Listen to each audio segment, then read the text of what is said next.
पिता और पुत्र पवित्र आत्मा के नाम पर आमीन। ख्रिस्त में प्यारे भाई बहनों, माता पिताओं एवं नन्हे मुन्ने बच्चों, आज के पहले पाठ में हम लोग सुनते हैं कि अमेसिया के लोगों ने नबी आमोस से कहते हैं कि आप यहाँ से चले जाइए, हम यहाँ पर सभी सुख हैं या तो सब कुछ अच्छी चल रही है।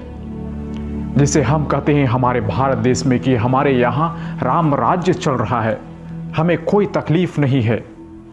और नबी आमोस अमस्या के लोगों से यह कहते हैं कि मैं कोई साधारण मनुष्य नहीं हूँ, मैं तो एक साधारण चरवाहा था, मैं तो गुलर का पेड़ को छांटता था, लेकिन ईश्वर ने हमें बुलाया और हमें यह काम करने के लिए प्रोत्साहन दिया और मैं उसी के द्वारा भेजा गया हूँ। मैं यहाँ कोई खाने पीने के लिए नहीं आया हूँ। जैसे पहले कई सारे नबी होते थे जो झूठे नबी कहलाते थे, वे लोग तरह तरह की भविष्यवाणी करते थे और अपने लिए कुछ अन्न या तो धन संपत्ति जमा करते थे, इसलिए लोग उन पर विश्वास नहीं कर पाए। लेकिन हम जानते हैं कि हमारे प्रभु यीशु ख्रिस्त भी 3 तरह के नामों से जाने जाते हैं। वह है कि हमारे प्रभु यीशु ख्रिस्त वह एक नबी माने जाते हैं, और दूसरा वे सच्चे पुरोहित माने जाते हैं, और तीसरा वह राजा के समान देखे जाते हैं।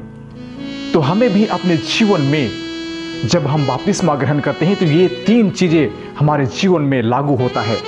हम एक नबी बने, हम एक मसीहा या पुरोहित बने, और हम उसी वक्त एक राजा के समान भी हम अपना कर्तव्य करें। यदि हम इन तीनों चीज़ों को अपने जीवन में मनन चिंतन करें तो इस प्रकार हम इन्हें लागू कर सकते हैं या तो हम मनन चिंतन कर सकते हैं। नबी कहने का तात्पर्य यह है कि हम किसी दूसरे के जीवन के बारे में भविष्यवाणी करना वह उचित नहीं, लेकिन हमें जो सही है उसे सही कहने की आवश्यकता है। ये तो हमें सच्चे चीज़ों को भविष्यवाणी करने की आवश्यकता है। हम जानते हैं हमारे समाज में कई सारे बुराइयां हैं, कई सारे गलत नीतियां हैं, उन्हें हमें बोलने की आवश्यकता है। वह होता है सच्चा नबी। और सच्चा पुरोहित कहने का तात्पर्य यह होता है कि हमारे प्रभु यीशु ख्रिस्त वह सच्चे पुरोहित थे।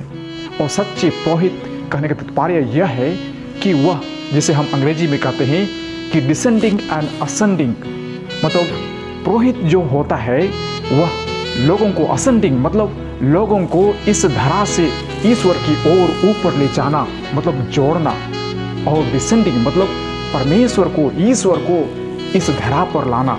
तो यह हमारा कार्य होता है।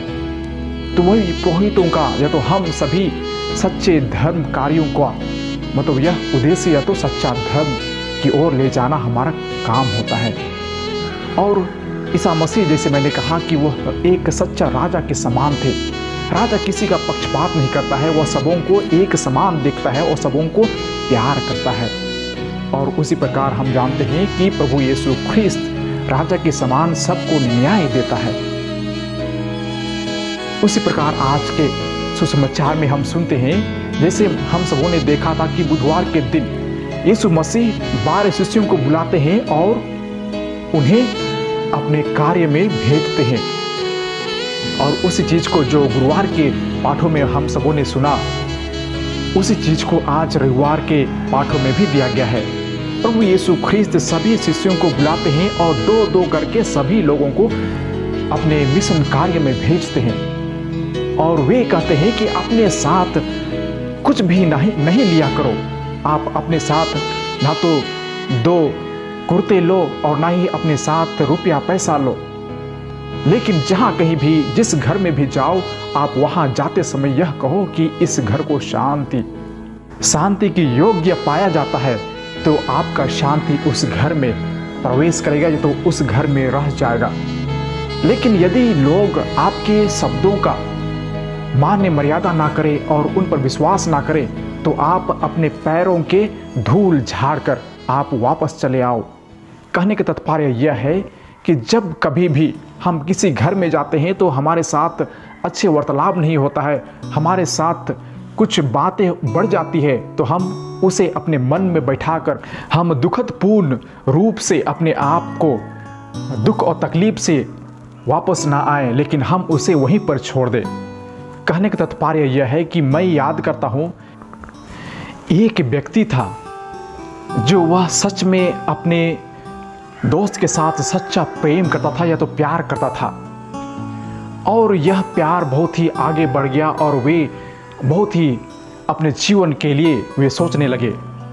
लेकिन बीच में उनका जो मकसद था या तो जो रहन सहन था वह बहुत ही तड़क भड़क हो गया, तो टूट गया। वह व्यक्ति या तो जो लड़का था उनका दिल टूट गया और वह उसे भूलने में बहुत ही कठिनाई हो रही थी। तो उसे मैंने कहा कि आप यदि भूलना चाहते हैं या तो आपका सही रास्ता यही है कि आप उन्हें छोड़ दें और आप सही रास्ता या तो नया रास्ता अपनाइए।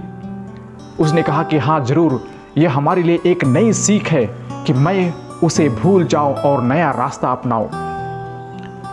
लेकिन फिर भी मैं उनका दिल हमेशा उदास और वह बहुत ही हताश दिखाई पड़ता था। तो मैंने कहा कि जो भी आपके पास है उसे आप फेंक दो या तो उसे जला दो और उसे पूरे भूल जाओ। तो उसने कहा कि हाँ ज़रूर, मैं भूलने का कोशिश कर रहा हूँ और मैं भूल गया हूँ। लेकिन मैंने देखा कि उनके हाथों में कुछ घड़ी लगे हुए थे। तो मैंने कहा कि यह घड़ी किसका है? तो उन्होंने कहा कि यह गिफ्ट में मिला था। तो वह कुछ उनके चीज़ें थे जो अपने प्यारे दोस्त के द्वारा मिला था, वह अपने पास ही रखा था और उसे भूलने के लिए तकलीफ होता था। तो मतलब हम जो कुछ मिलता है किसी लोगों से, हम उसे भूलने की कोशिश तो करते हैं, लेकिन कुछ ऐसे चीज़ें होते हैं जिसे हम अपने पास ही रखते हैं और जिसे भूलने में हमें तकलीफ होती है। तो आज के सुसमाचार में हम वही कहने जा रहे हैं कि यदि हम कोई भी चीज़ अपने दिल से गहरी रूप से लगा लेते हैं तो हम उसे भूलने के लिए बहुत ही कोशिश करते हैं, लेकिन कुछ चीज़ हम उसे छोड़ नहीं पाते हैं। यदि हम किसी चीज़ को पूरे रूप से भूलना चाहते हैं तो वही है हमारे पैरों के धूल झाड़ देना, मतलब हम सब कुछ भूल जाना और हमें आगे की ओर बढ़ना।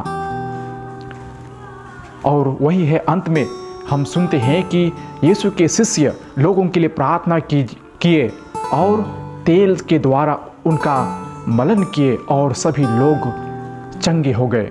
तो आइए हम सभी आज के सुसमाचार पर और पहले पाठ पर मनन चिंतन करें, गौर करें और हम अपने परिवार के लिए, अपने समाज के लिए और अपने जीवन के लिए हम लागू करें। आइए हम कुछ देर मौन रहें और हम परमेश्वर से प्रार्थना करें। पिता और पुत्र पवित्र आत्मा के नाम पर आमीन।